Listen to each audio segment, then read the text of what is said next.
25 aniversario, amados. Es un cuarto de siglo, ¿qué le parece?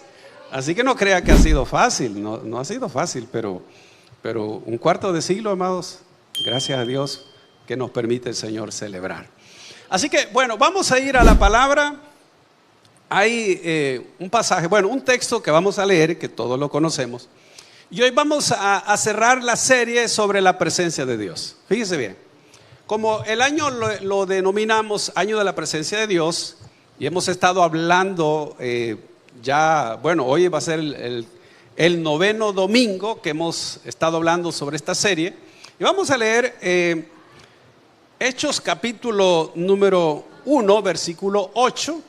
Se lo van a poner en la Nueva Traducción Viviente, que dice de la manera siguiente. Hechos 1:8 dice: pero recibirán poder cuando el Espíritu Santo descienda sobre ustedes, y serán mis testigos, y le hablarán a la gente acerca de mí en todas partes, en Jerusalén, por toda Judea, en Samaria y hasta los lugares más lejanos de la tierra.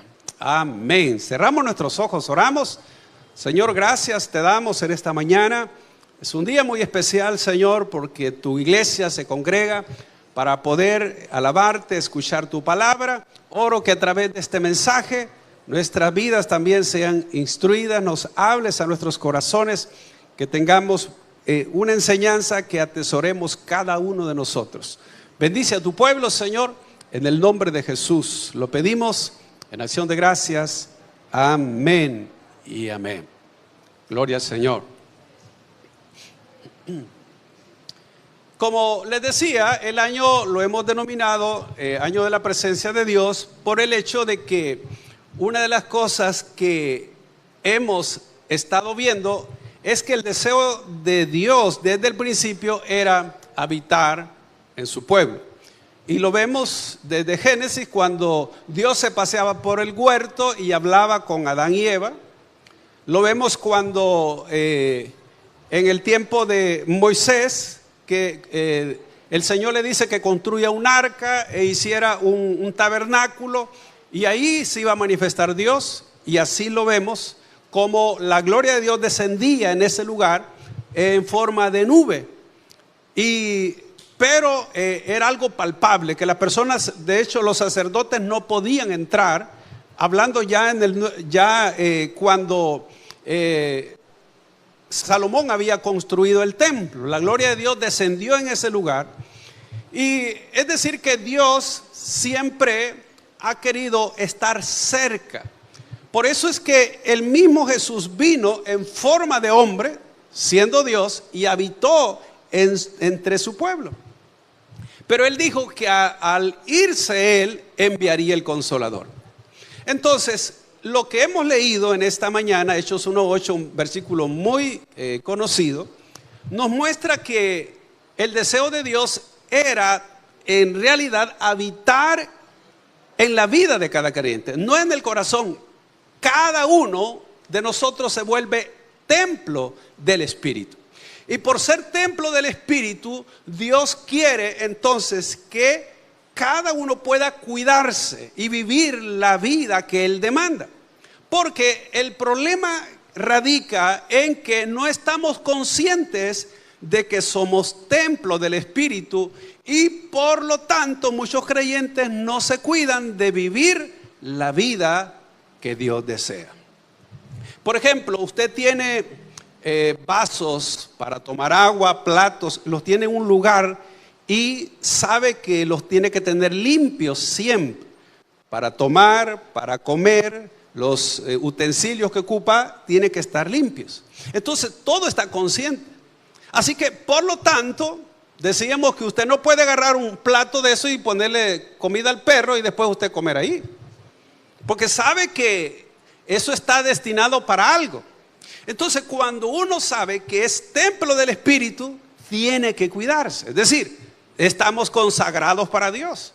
Estamos conscientes de que allí, en nuestro cuerpo, habita el Espíritu. Entonces, el problema es que la mayoría de creyentes no está consciente de eso.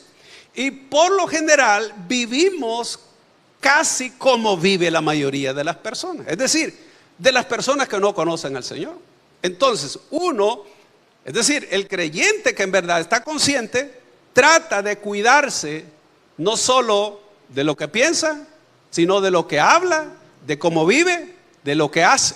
Todo eso es parte de ese cuidado que uno debe de tener como templo del Espíritu, que ya lo vimos. Por lo tanto, dice en este texto que cuando el Espíritu Santo vino en Pentecostés, todos fueron llenos del Espíritu.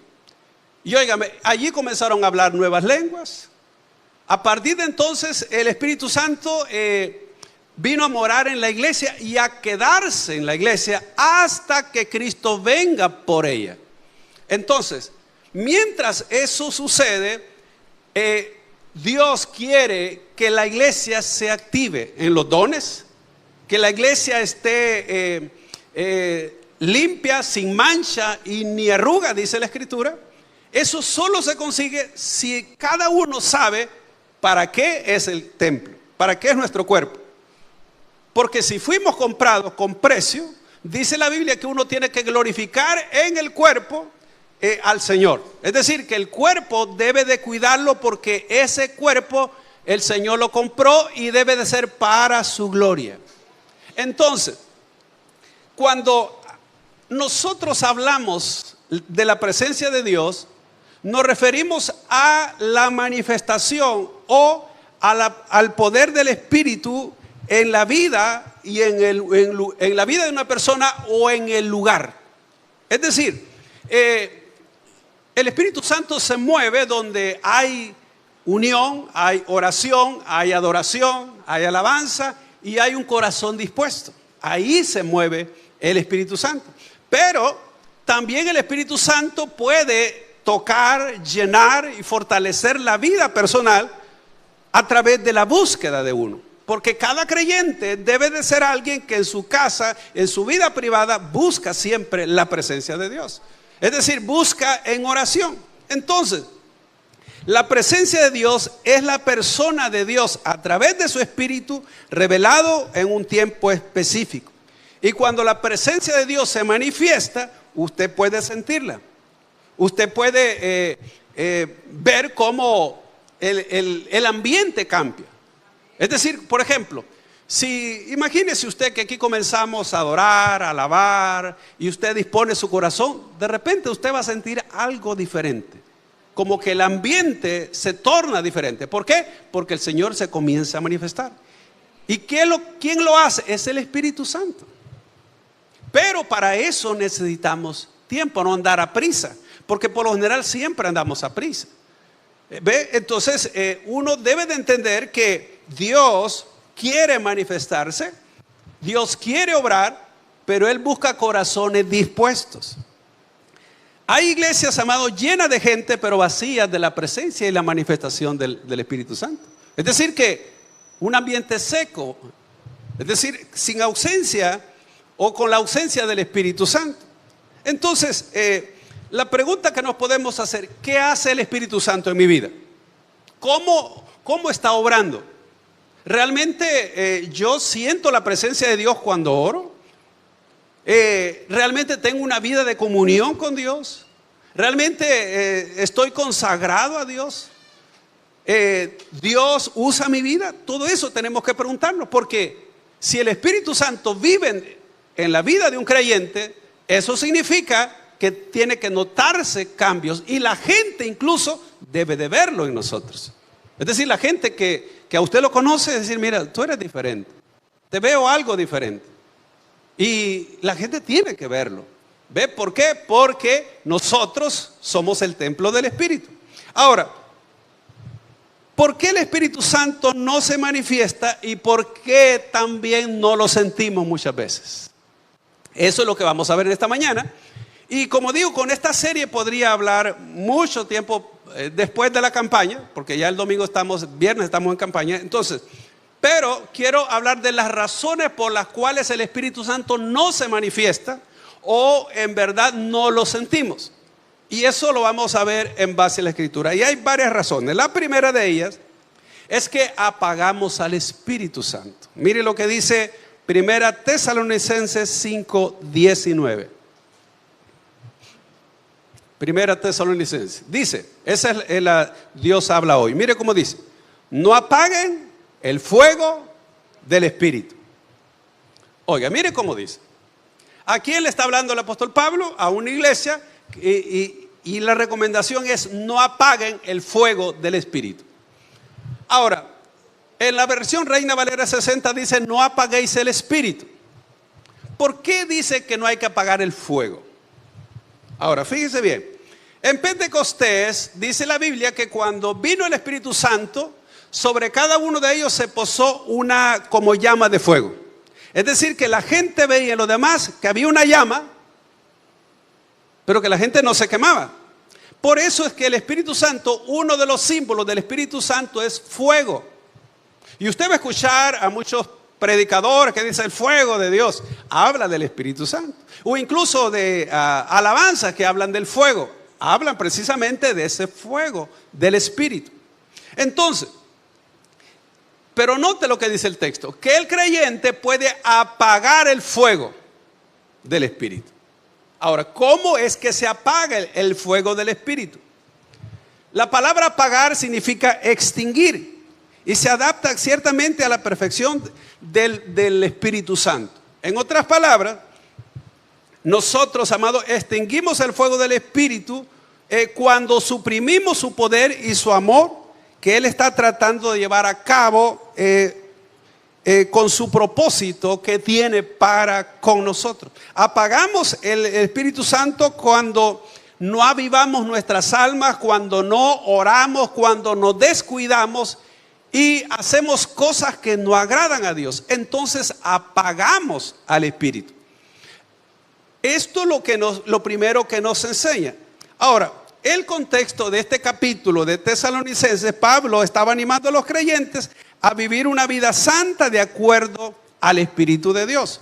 No debían dejar, amados, de hacer las cosas que se les había ordenado realizar. Es decir, una vida descuidada. Entonces, el creyente tiene que cuidarse de vivir una vida diferente a como la vivíamos antes. Es decir, no podemos nosotros vivir una vida a nuestra manera, sino una vida que glorifique a Dios, que lo que hacemos Dios se agrade. Entonces, porque si no, el fuego del Espíritu se apaga. Así que esa es una de las primeras razones por qué el Espíritu Santo no se mueve o no se manifiesta o no lo sentimos. La segunda es que podemos contristar al Espíritu Santo. Mire cómo dice Efesios 4:30. Y no contristéis al Espíritu Santo de Dios, con el cual fuiste sellados para el día de la redención. Este es otro de los pecados que el creyente comete contra el Espíritu. ¿Qué hace? Lo entristece.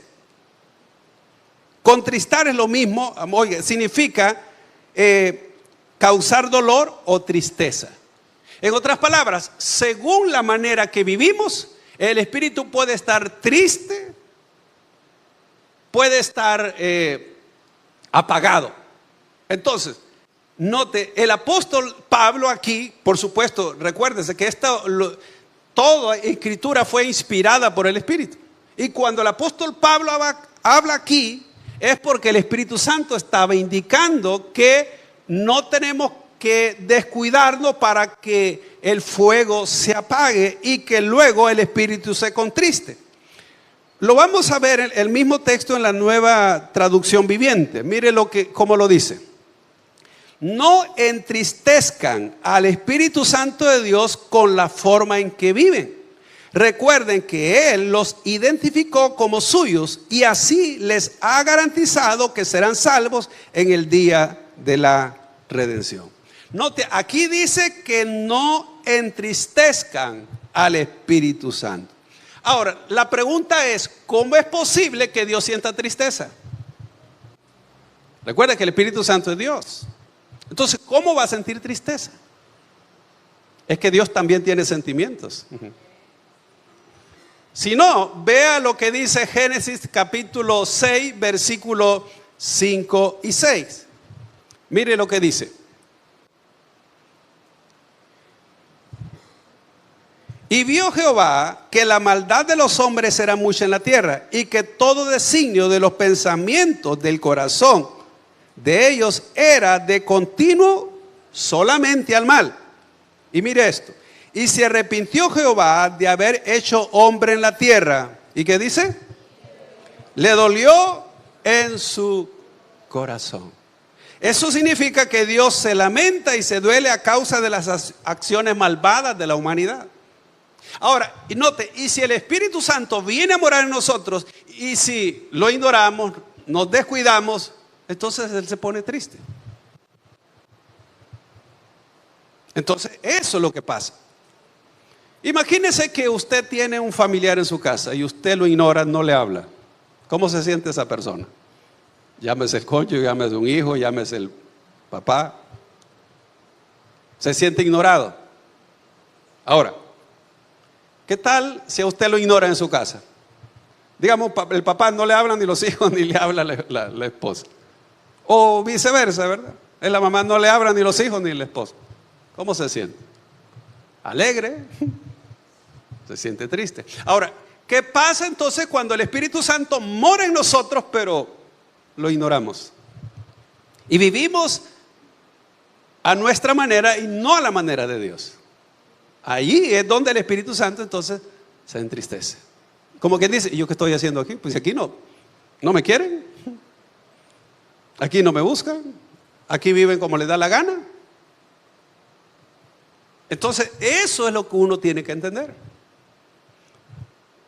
Que no podemos nosotros descuidarnos. Ahora, entonces, específicamente, ¿qué es lo que le produce dolor al Espíritu Santo? O tristeza, si lo queremos ver. Entonces, el Espíritu Santo le produce tristeza por ciertas acciones que nosotros cometemos, ciertas palabras. Y esto lo vemos, oye, el contexto en el versículo 29 de Efesios 4:29, en la Nueva Traducción Viviente, mire cómo dice: no empleen un lenguaje grosero ni ofensivo, que todo lo que digan sea bueno y útil, a fin de que sus palabras resulten de estímulo para quienes las oigan. Ahora, note, el texto donde dice que no hay que contristar el espíritu, el contexto es el 29. Entonces, el 30 dice que no contristemos el espíritu, pero el 29, note que hay que tener cuidado hasta la forma en que hablamos. ¿Cómo? No emplee un lenguaje grosero ni ofensivo. La primera, ¿usted todavía saca malas palabras? ¿Insulta de vez en cuando?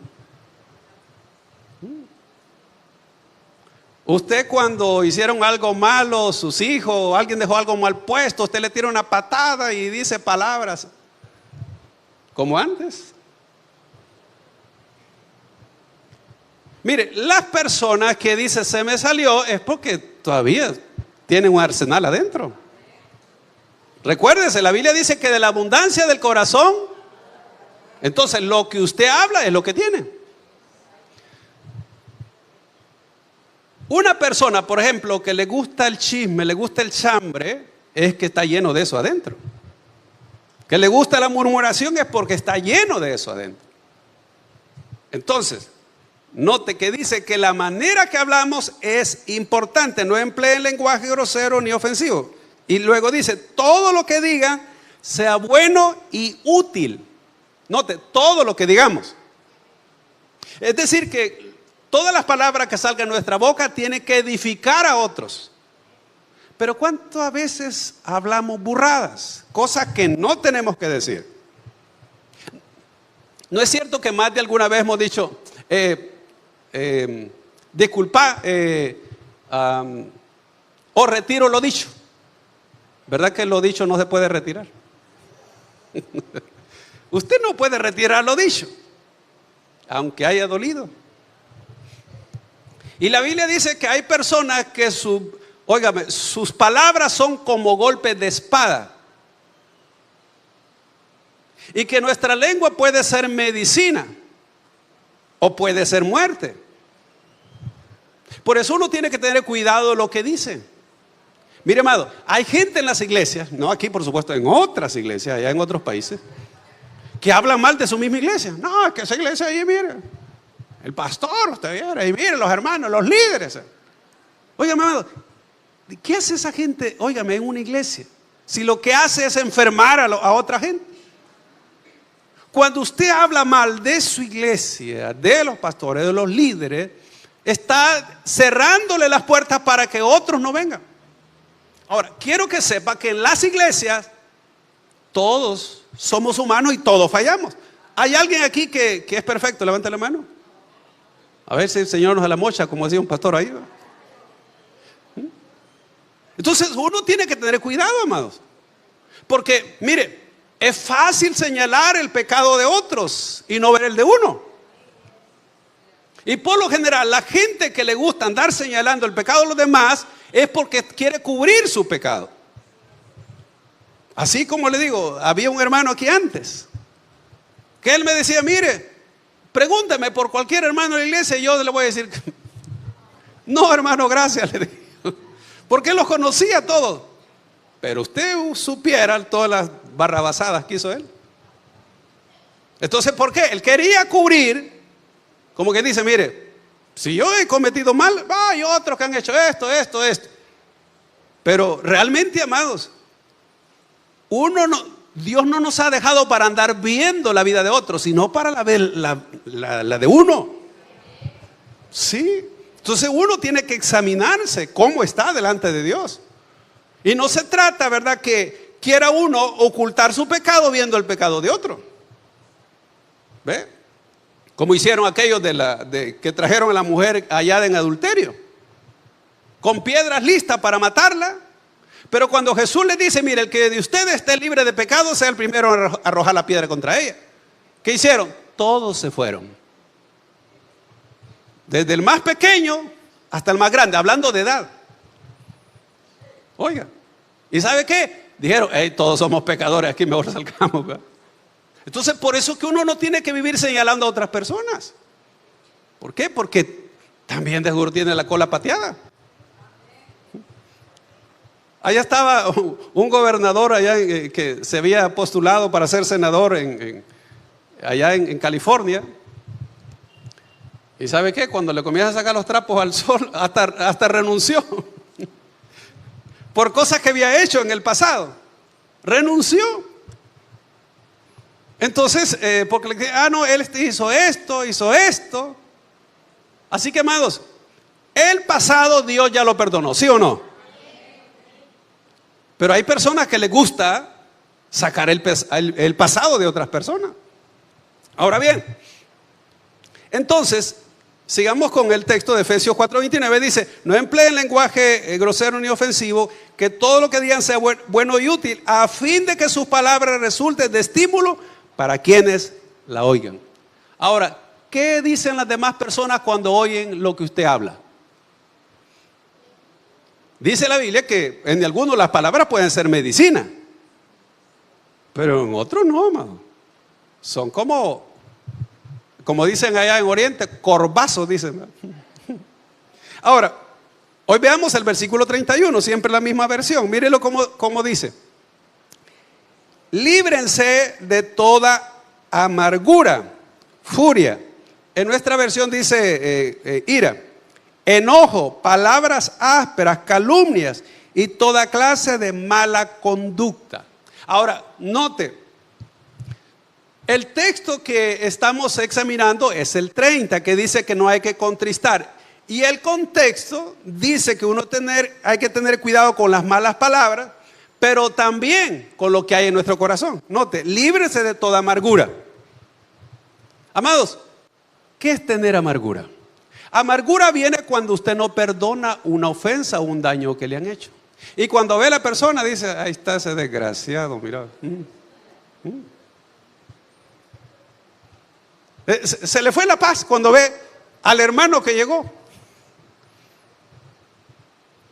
Entonces, ahí es cuando hay amargura. Usted puede saber Si tiene amargura cuando alguien en el tiempo pasado le hizo daño y al verlo usted se le revuelve el estómago. Siente aquello. Y óigame, ¿cómo sabe que una persona tiene algo? Cuando usted lo encuentra, hace como que no lo ve. Y pasa, yo lo digo porque he visto personas así, no de aquí, de la iglesia, ¿va? Pero se hace como que no lo ven a usted. Y ya lo vieron de antemano, pero se hace como para no saludarlo. Entonces, note, una de las cosas que debe quitar uno del corazón es la amargura. Pero si hay falta de perdón, entonces hay amargura. Cuando nosotros perdonamos, nos liberamos de la amargura. ¿Quién de aquí, amados, no ha recibido daño de alguna persona? Levante la mano. Todos. Pero todos hemos ofendido a alguien, ¿sí o no? De una manera, de otra. Todo. La Biblia dice que todos ofendemos muchas veces. Así lo dice Santiago, capítulo 3. Y si la persona no ofende, dice que es varón perfecto. ¿Alguien perfecto? Levante la mano, perfecto. El que no ofende es varón perfecto. Dice, es capaz de refrenar su cuerpo porque puede refrenar su lengua. Entonces, todos fallamos. Pero uno debe de cuidar la manera entonces de primero guardar su corazón, como dice aquí. Luego dice furia o ira, el enojo. Así como cuando el esposo le pregunta, ¿y qué tenemos? Nada. ¿Se ha fijado que? Y como usted sabe, los cónyuges se conocen, ¿verdad? ¿Se conoce bien? Más que todo ya tiene ya varios años de estar juntos. 7 años, 5 años, 10 años, 20 años. Ya lo conoce. No necesita hablar para conocer. Algo le pasa. Y usted le pregunta, no me pasa nada. Entonces, porque hay enojo. Hay enojo. El enojo sabe que es más duradero que la ira.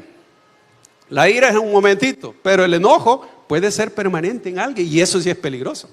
Entonces uno tiene que deshacerse del enojo.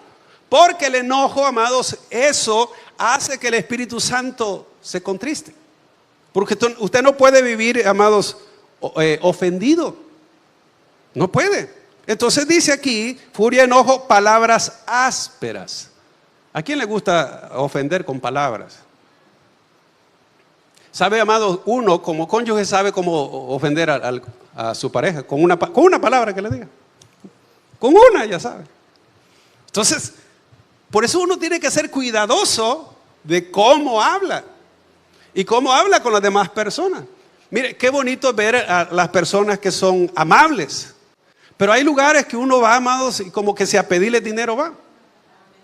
¿Sí o no? Usted no quiere hablar con esa persona. Y peor si es un restaurante, amado. Uno no quiere hablar con esa persona. ¿Por qué? No le dan ganas de darle ni siquiera una propina extra, ¿va? Porque dice, esta persona es muy amargada. ¿Ve? Entonces es importante qué es lo que hay en nuestro corazón, porque de eso habla la Escritura. Dice palabras ásperas, calumnias y toda clase de mala conducta. Entonces todas esas cosas afectan a que el Espíritu Santo realmente pueda sentirse bien en nuestra vida, porque está entristecido por la manera, por las conductas, por las palabras y por lo que guardamos en nuestro corazón. Número 3, estamos hablando de aquellas cosas, amados, que afectan el mover o la manifestación del Espíritu Santo. Lo número 3, resistir al Espíritu. Hechos 7:51. Mire lo que dice este versículo. Duros de cerviz e incircuncisos de corazón y de oídos, vosotros resistís siempre al Espíritu Santo, como vuestros padres, así también vosotros. Ahora, aquí Esteban le estaba predicando a los judíos. Esteban dice que estaba lleno del Espíritu y le comenzó a hablar de las generaciones antiguas de ellos hasta llegar al punto donde les tocó la llaga. ¿Sabe que les dijo? Que eran duros de cerviz. Es decir, les costaba humillarse, doblegarse. Entonces, pero también les dice ahí, incircuncisos de corazón. Y además les dice, vosotros resistís siempre al Espíritu Santo. ¿Qué significa la palabra resistir? En el griego, literalmente, caer en contra o sobre. Luchar en contra, resistir. Entonces, hay personas que resisten al Espíritu. Y así pasó con los judíos. Ellos resistieron al Espíritu. Bien, la vida del creyente también puede resistirlo. ¿Cómo? En su conducta, en su manera, en su terquedad. Resiste al Espíritu. Y eso, mire, amados, ¿cómo lo dice la versión Palabra de Dios para Todos?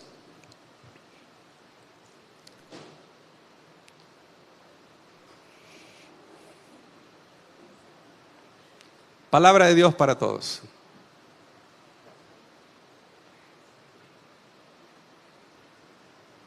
El 51.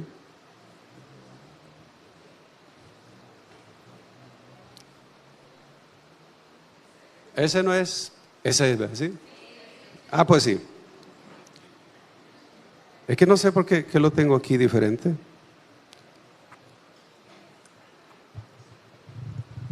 Continuó diciendo. Ah, sí, que solo una parte tengo. Dice, ustedes son muy tercos.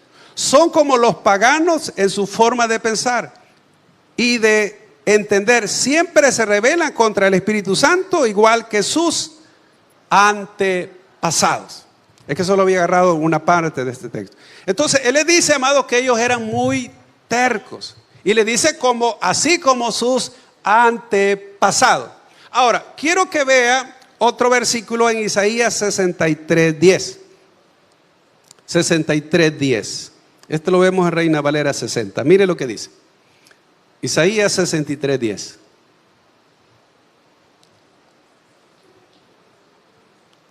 Mas ellos fueron rebeldes e hicieron enojar su Santo Espíritu, por lo cual se le volvió enemigo y él mismo peleó contra ellos. Ahora note, ¿qué es lo que dice este texto? Que ellos fueron rebeldes. Note, dice, mas ellos fueron rebeldes e hicieron enojar su Santo Espíritu. ¿Y qué pasó? Entonces dice que por el cual se le volvió enemigo y él mismo peleó contra ellos. Tres cosas vemos acá. ¿Quién fue el que acompañó al pueblo en el desierto? Fue el Espíritu Santo. Oiga. ¿Y qué sucedió? Como ellos fueron rebeldes, dice que el Espíritu se volvió en contra de ellos y peleó en contra de ellos. En otras palabras, a causa de la rebeldía, de la terquedad del pueblo, el Espíritu Santo se volvió en contra, se le volvió su enemigo. Si no, véalo como lo dice la Nueva Traducción Viviente, el mismo versículo 10. Pero ellos se rebelaron contra él y entristecieron a su Santo Espíritu. Así que él se convirtió en enemigo de ellos y peleó contra ellos. Amados, ¿qué le parece si por nuestra rebelión el Espíritu Santo se vuelve en contra nuestra y pelea en contra de nosotros? Es decir, que en vez de usarnos, en vez de ayudarnos, se vuelve enemigo de nosotros. Y eso pasó con el pueblo. Dice que se volvió enemigo de ellos y peleó en contra de ellos. O sea que el Espíritu Santo es celoso. Si no se le quiere, si lo apagamos, si somos rebeldes, entonces el Espíritu Santo, bueno, entonces voy a pelear contra ti. Y eso, amado, es lo que pasó con Israel en el desierto. Entonces notemos, aquí hay tres razones por las cuales el Espíritu Santo no se mueve o no se manifiesta en nuestra vida. Primero, apagamos el fuego del Espíritu. Dos, lo entristecemos. Y número tres, lo resistimos. Es decir, peleamos, nos ponemos en contra del Espíritu. Y por más que Dios quiera hacer, hay dureza en nuestra vida. Hay dureza. Entonces, la pregunta es, ¿qué está haciendo el Espíritu Santo en su vida? ¿Cómo preparamos nuestra vida para que el Espíritu Santo pueda obrar en nosotros? Ahora bien, hay una cuarta razón por la cual el Espíritu Santo no se manifiesta, es amado, por el hecho de que no hay unidad en el cuerpo de Cristo. Mire lo que dice Hechos 2:1. Hechos 2:1. Cuando llegó el día de Pentecostés, estaban todos unánimes juntos. Ahora, usted ya conoce el resto. Mire, Jesús les dijo que Él se les apareció durante 40 días. Y el último día, que fue un domingo que se les aparece, Él les dice, miren, quédense en Jerusalén y no se vayan hasta que sean investidos de poder desde lo alto. Entonces ellos se quedaron, el grupo de discípulos, incluyendo los apóstoles, se quedaron, amados, en el lugar que se conoce como aposento alto. Allí ellos estaban orando, alababan a Dios, leían la palabra, esperando la promesa. Cuando se cumplen los 40 días, es decir, llegaron al día número 50 después de la resurrección de Cristo, viene el Espíritu Santo.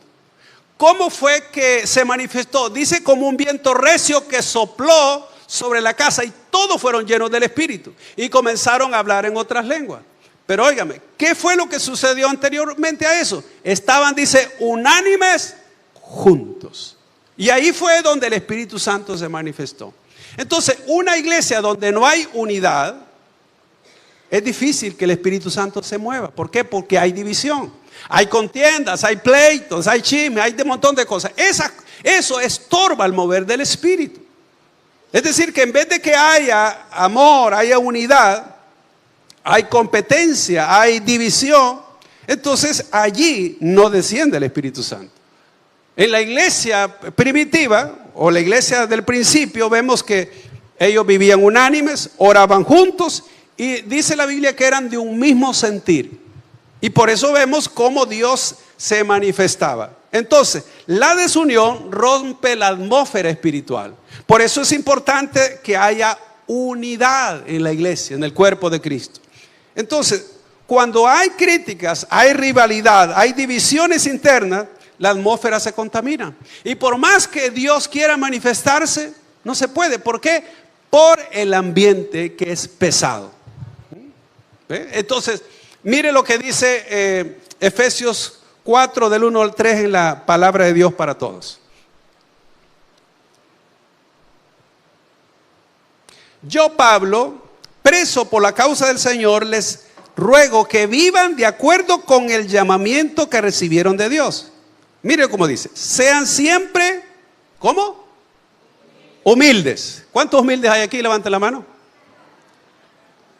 ¿Cuándo tenemos que ser humildes, amados? ¿Cuando estamos dormidos? ¿Aló? Sean siempre. Ustedes que le dicen una cosa y le sale con 3. Hay personas que dicen, es que a mí no me gusta quedarme callado. Sale con la espada desenvainada, ¿verdad? Note, sean siempre humildes. ¿Qué más? Amables. ¿Cuánta gente es amable aquí? Mire, amado, qué bueno la gente que es amable, ¿sí o no? Es más, la gente que es amable tiene una gracia. Con todos cae bien la gente amable. ¿Sí o no? ¿Cuán amable es usted con los demás? Mire, qué feo es aquellas personas que ni hablan. Por ejemplo, usted tiene vecinos. Hay personas que no saludan al vecino. Pasan, amados, como que nacieron mudos. O sea, y si un creyente, amados, es creído, eso cae mal. Porque ¿cómo lo va a invitar a usted a la iglesia? No puede. ¿Por qué? Pues no, para ser como todo creído. No te dice, dice humildes, amables, tengan paciencia. ¿Cuántos son pacientes aquí? Usted va al Seguro Social de las 7 de la mañana y a las 3 ya va para afuera, ¿va? Sopórtense con amor unos a otros. ¿Usted es de las personas que le es difícil aguantar a otros? Solo con amor se puede soportar. ¿Sí o no? ¿Por qué se soportan los matrimonios? Porque se aman, se supone. Pero cuando ya no se ama, ya no lo soporta. ¿Sí o no? O sea, ese es el problema. Cuando el amor se termina, entonces ya no se soportan. Entonces, por eso hay que tener cuidado. Entonces dice, amados, que hay que soportarse con amor. Pero luego dice, mire, versículo 3, el Espíritu los ha unido con un vínculo de paz. Hagan todo lo posible por conservar esa unidad, permitiendo que la paz los mantenga unidos. Oiga, ¿quién es el que une entonces al cuerpo? Es el Espíritu. Y el Espíritu dice que lo une con un vínculo de paz. Es decir, es importante, amados, que como iglesia uno pueda ser una iglesia donde haya paz. Pero si usted no tiene paz, usted no puede dar lo que no tiene.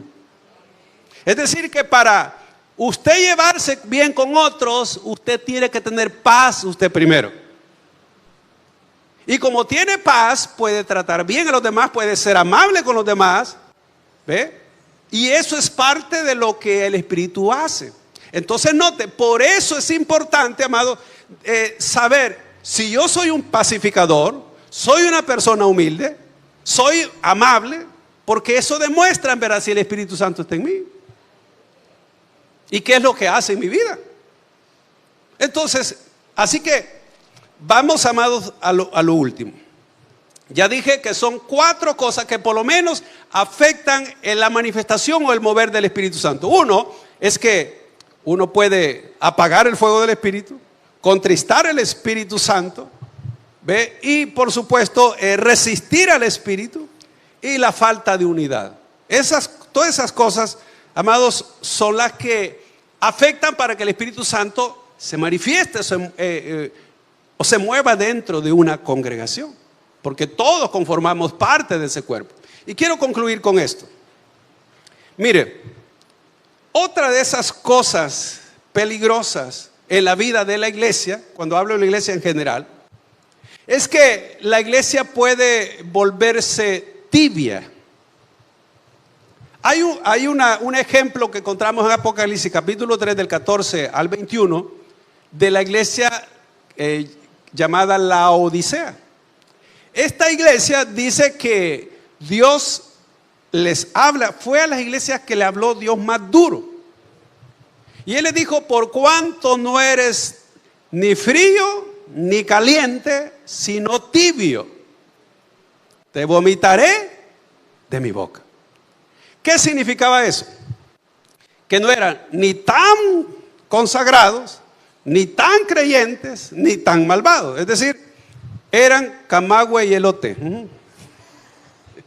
Duro, blandito. Ni chicha ni limonada. Entonces, esta iglesia no estaba ni tan mal, ni tan bien, pero estaban tibios.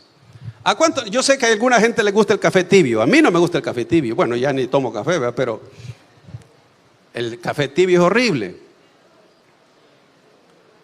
Oigan, ahora, o el chocolate tibio, tampoco, peor, ¿verdad? Dios dice, por cuanto eres tibio, te vomitaré de mi boca. Entonces, ¿por qué Dios no le gusta no le gusta tibio? Porque el que es caliente, pues sabe uno que está caliente, pero el que está frío puede calentarse, puede saber la necesidad que tiene, pero el que está tibio dice, mire, pues yo estoy más o menos. ¿Sí o no? Entonces esos creyentes más o menos que menciona aquí, fue que Dios tuvo una queja contra ellos. Primero, óigame, miren los pecados y solo se los voy a mencionar por el tiempo. Primero, que ellos no estaban ni fríos ni calientes. Lo segundo era que era una iglesia autosuficiente. ¿Sabe qué? Ellos decían, yo soy rico y de ninguna cosa tengo necesidad. Ahí lo puede leer en su casa. Óigame, es decir, esta iglesia tenía sus comodidades. Vivía algo así como el Escalón, algo así. Entonces, tenían dinero. Y digo, yo estoy bien. Entonces, ellos medían la vida espiritual por la posición. Entonces, otro de los errores que tenía esta iglesia o en las fallas que no podían ver. Dios le dice, ¿no sabes que tú eres un desventurado? En la versión de traducción viviente dice infeliz, miserable, pobre, ciego y desnudo. Entonces, esta iglesia no podía ver lo espiritual, no podía ver su condición. Y además de eso, le dice pues que eran ciegos. Y por último, dice que ellos estaban desnudos. Dios le dice que era un desventurado, ¿verdad? Y dice que tenía que cubrir su desnudez. Ahora, última característica de esta iglesia, y las digo rapidito por el tiempo, es que dice que el Señor estaba fuera de la iglesia. Por eso es que el 3:20 de Apocalipsis dice, he aquí yo estoy a la puerta y llamo. Si alguno oye mi voz y abre la puerta, entraré a él. Oiga, a él, no dice a la iglesia. A él, cenaré con él y él conmigo. Ahora, ¿qué pasó ahí en esa iglesia? Que Cristo no estaba dentro. Y si Cristo no estaba dentro de la iglesia, el Espíritu Santo tampoco estaba ahí. Porque donde está el Espíritu, ahí está el Hijo, ahí está el Padre. Pero donde no está, tampoco hay nadie. Entonces, óigame, esta iglesia había sacado al Espíritu Santo. Como dice, era una iglesia que estaba acomodada. Y el Espíritu Santo estaba afuera. Por eso Jesús dice, he aquí yo estoy a la puerta y llamo. Si alguno oye mi voz, ¿cuál es la voz? Es la palabra. Y abre la puerta, entraré a él. Cenaré con él. Eso de cenar con él habla de comunión. Y él conmigo. Muchos, los que hemos evangelizado, sale a evangelizar, ocupa ese texto para hablarle a los impíos, pero no es para los impíos, es para los creyentes ese texto. Entonces, ¿qué quiero decir? ¿Por qué saco a relucir esa parte? Porque, óigame, el Espíritu Santo, es decir, en la vida de una persona, al final que no puede resistir estar ahí, mejor se va. Y por eso es que usted va a ver gente que están apagados espiritualmente. ¿Por qué? Porque el Espíritu Santo no está ahí. Porque el Espíritu Santo no se siente bien ahí, no es bienvenido, es ignorado. Porque la persona vive como le da la gana. Entonces, cuando uno entiende que el Espíritu Santo mora en nosotros, Dios demanda que vivamos la vida que corresponde a un hijo de Dios. Y entonces el Espíritu Santo se siente bien. ¿Por qué? Porque nosotros tratamos de agradar a Dios en lo que vivimos, en lo que hacemos, en la vida que llevamos. Entonces, concluyo con esto.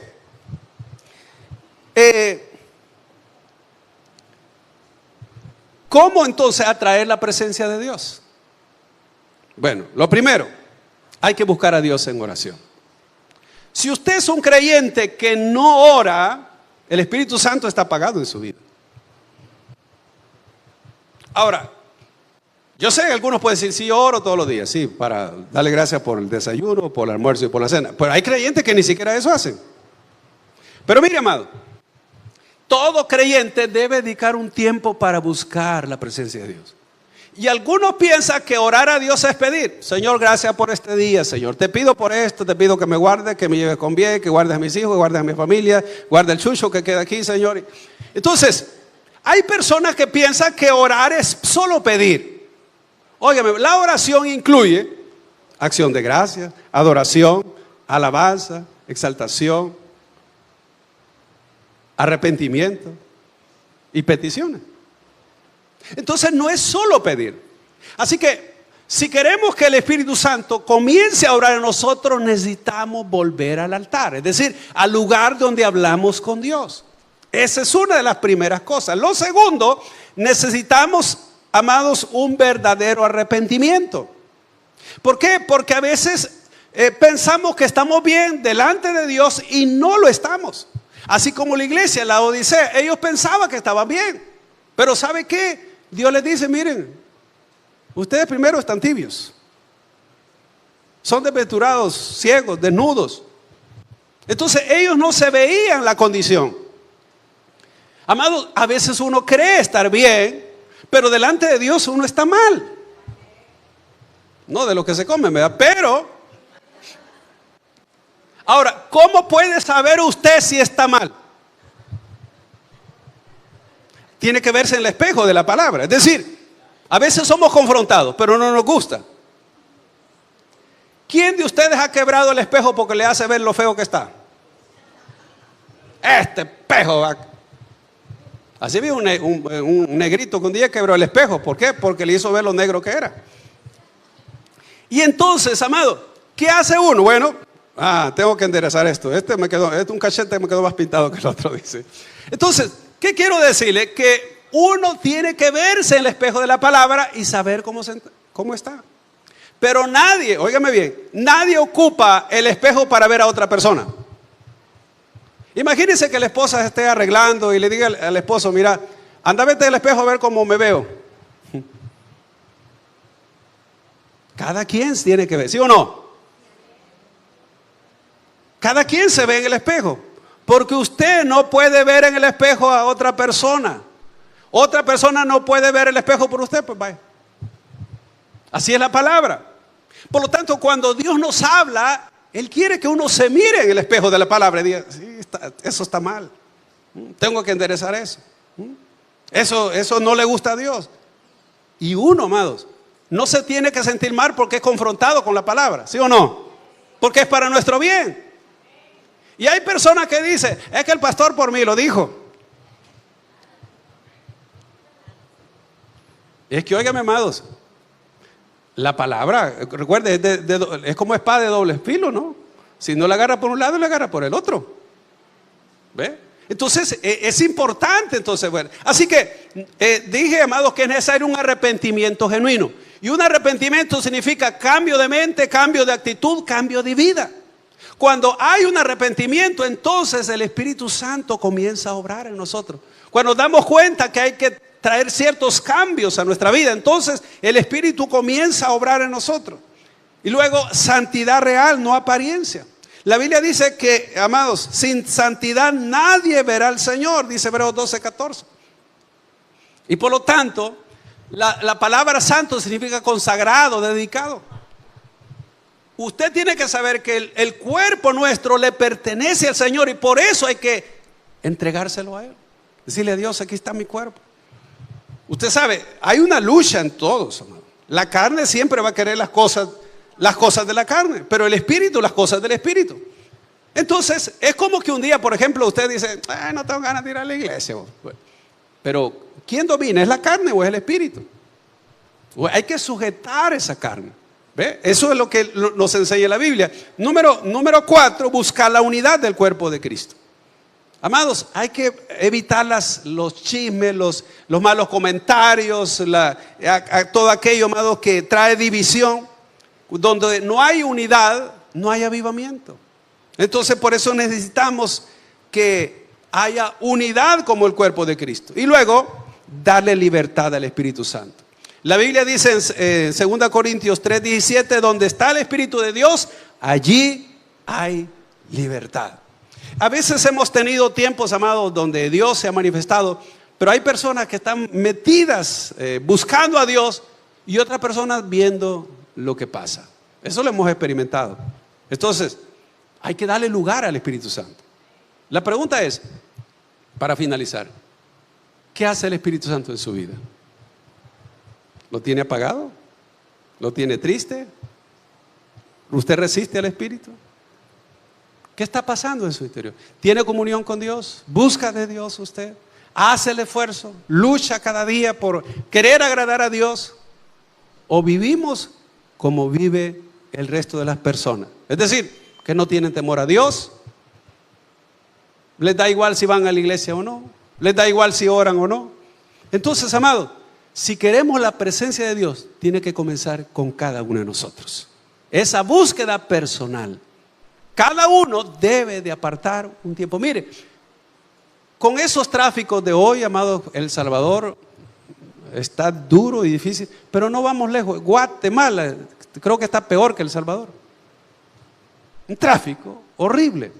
Entonces, si usted logra ir pues a su trabajo, vaya orando ahí. Ya sé que va en el bus, si va en el vehículo. En moto no puede ir orando, porque pero amados, vaya orando, diga: Señor, pongo tu mano este día. Trate, amados, de hablar con Dios. Trate de apartar un tiempo para estar con el Señor. Trate, amados, de agradarlo a Él. Trate de saber que el Espíritu Santo va con usted, que usted no va solo, que Él le acompaña donde quiera que Él va, ahí va con usted. Y tenemos que cuidar ese templo. Entonces, ¿cuida usted el templo del Espíritu, que es su cuerpo? Eso depende de cada uno de nosotros. Amados, tenemos que saber que ahora somos nueva criatura y que el Espíritu Santo mora en nosotros. Pero no solo quiere estar ahí, amado, Él quiere usarnos, que seamos instrumentos de Él, con los dones, con los talentos, o para hablarle a otras personas de Cristo. Hemos llegado al final de este mensaje.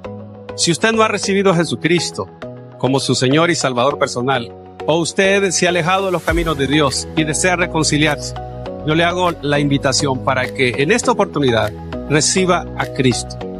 ¿Y cómo lo va a hacer? Repitiendo conmigo la siguiente oración. Señor Jesús, yo te recibo hoy como mi único Salvador personal. Creo que eres Dios, que moriste en la cruz por mis pecados y que resucitaste al tercer día. Me arrepiento, soy pecador. Perdóname, Señor. Doy gracias al Padre por enviar a su Hijo a morir en mi lugar. Gracias, Jesús, por salvar mi alma hoy. Amén. Si usted ha hecho esta oración, yo le invito para que se congregue en una iglesia donde se predique el Evangelio de Jesucristo. Que usted pueda también leer la palabra de Dios para que tenga mayor conocimiento de Él y pueda orar. Orar es platicar con Dios. Y si no, le invitamos a nuestra iglesia en Tabernáculo de Restauración, acá en Soyapango, con nuestros horarios de día domingo, 8 y 10, y día viernes a las 6 de la tarde. Todos serán bienvenidos. Que Dios les bendiga.